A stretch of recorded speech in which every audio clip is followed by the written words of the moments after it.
So good evening, everyone. And in the words of Mr. Sean Carter, thank you, thank you. You could have been anywhere in the world, but you're here with me tonight. That's right.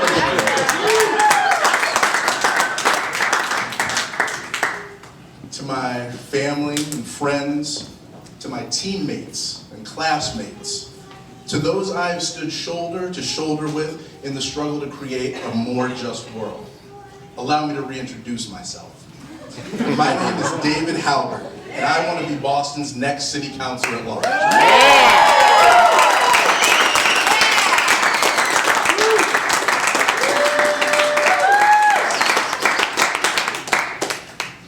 Before I say anything else, though, I want to recognize some special people who are here.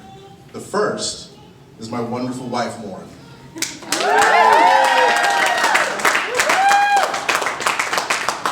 Since day one, she has never been anything less than 110% supportive of this campaign. Hear, hear. She is smart, kind, thoughtful, and truly beautiful in every sense of the word.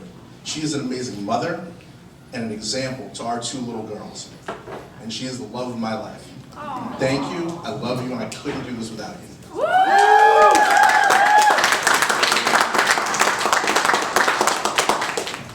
I'm also blessed to have my mother, Reverend Lois Adams, holding little Ophelia. And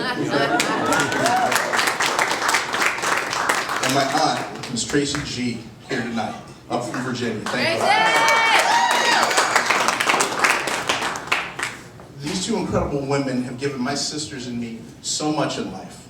They kept a roof over our heads, food on our table, and examples of how to live lives of faith and service in front of our eyes. I love you both, and I wouldn't be here without you. All right.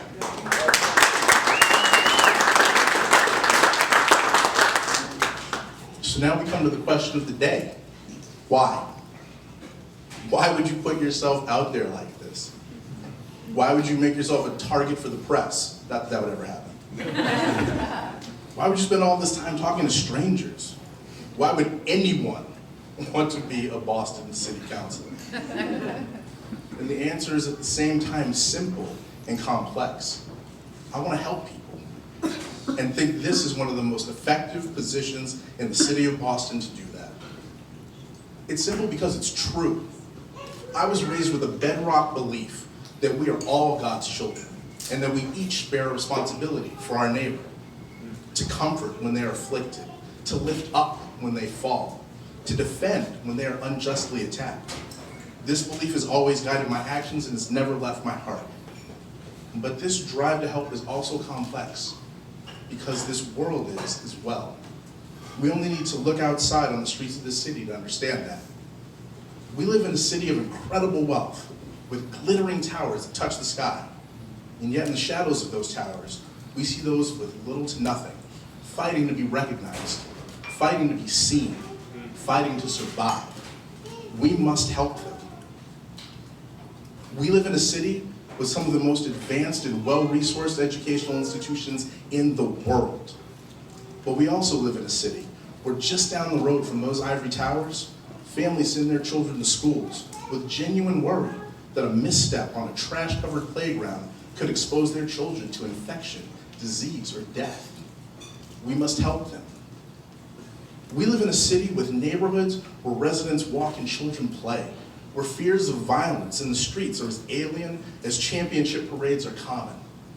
Yet we also live in a city with neighborhoods where residents bear the burden of constant vigilance, where good people feel they need eyes in the back of their heads just to go about their daily lives safely, where the freedom of childhood is penned in, not by fences of metal and stone, but by a belief that these communities have been largely forgotten and written off, and worry about how that neglect might come home to roost. We must help them. But how? The times that we are living in demand more than just elected officials. They demand true public servants. I believe they demand those who take character, creativity, and courage to heart. From the occupant of 1600 Pennsylvania Avenue on down, many have felt that those elected to lead have abandoned any notion of good character. sacrificing integrity and values at the altars of greed, self-service, and political expediency.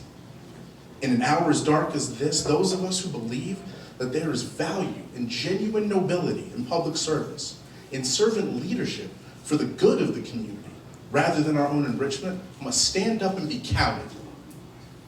This is how we rebuild the trust and faith in our communities.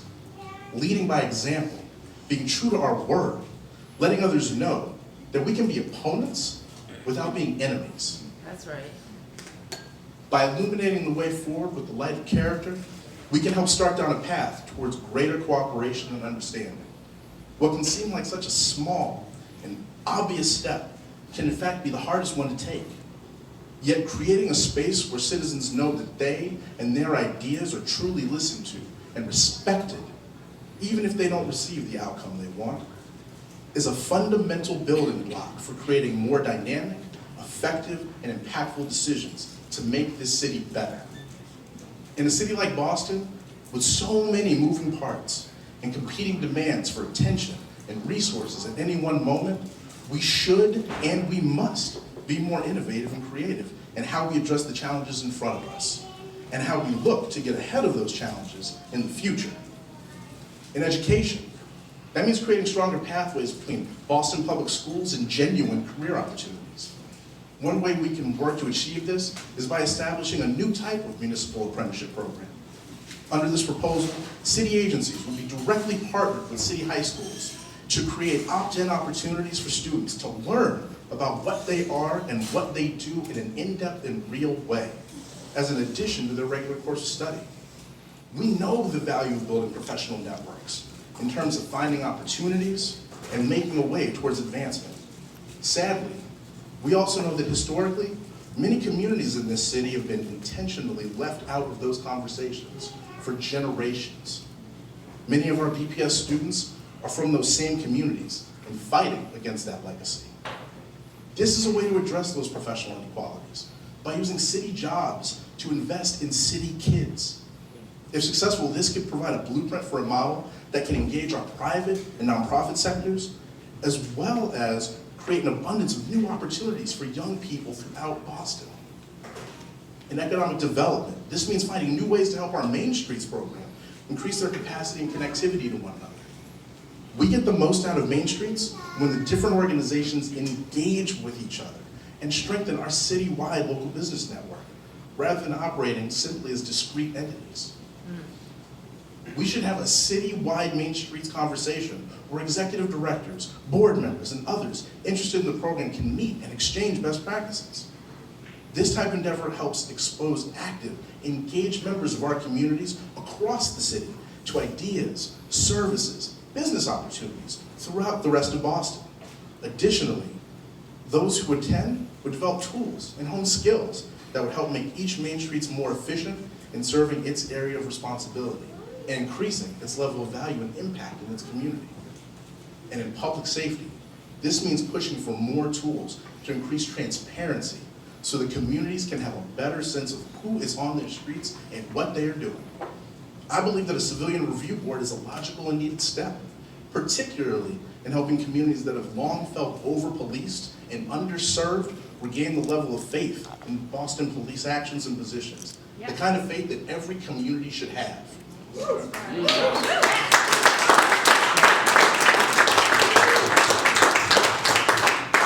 The absence of this trust shows up in everything, from lower homicide clearance rates to cases that wither on the vine because of a want of witnesses and help.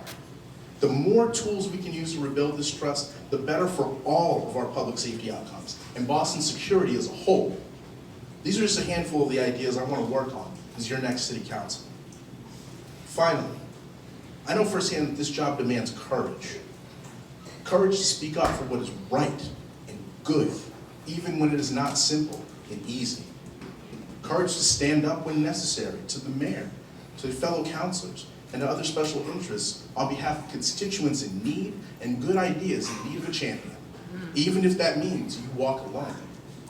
Most importantly, though, courage to stand up to those who stand with you when necessary. And this can be the hardest thing to do. but it's often what separates those who wish to lead from those who wish to please. Serving as a member of the City Council would be an honor and one whose significance and place in history is not lost on me, while working to create and promote policies that will hopefully help free Bostonians from the scourges of poverty, displacement, violence, and others. I'll be doing so just across the street from a place where people like me were sold into bondage of the worst kind centuries ago.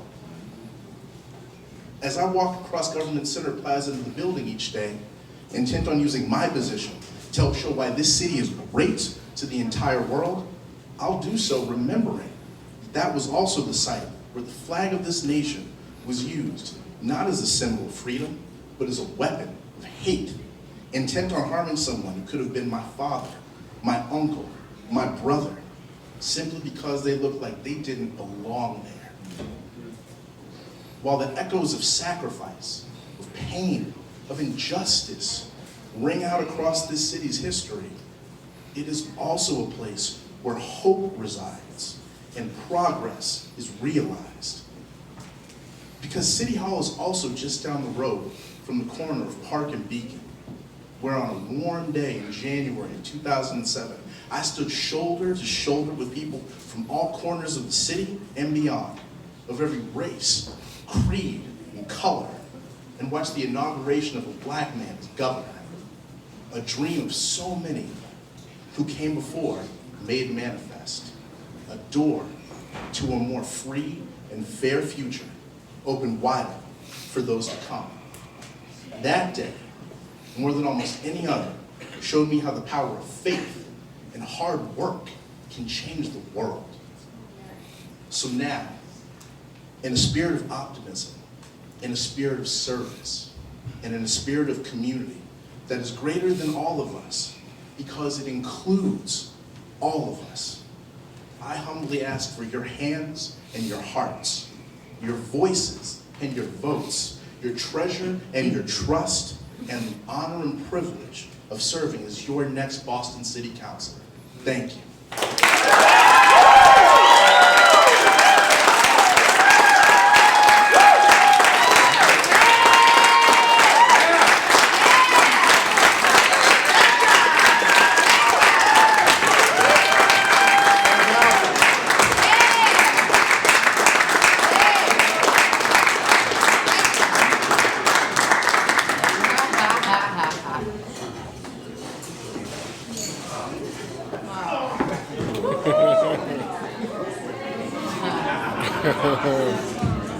They're so cute.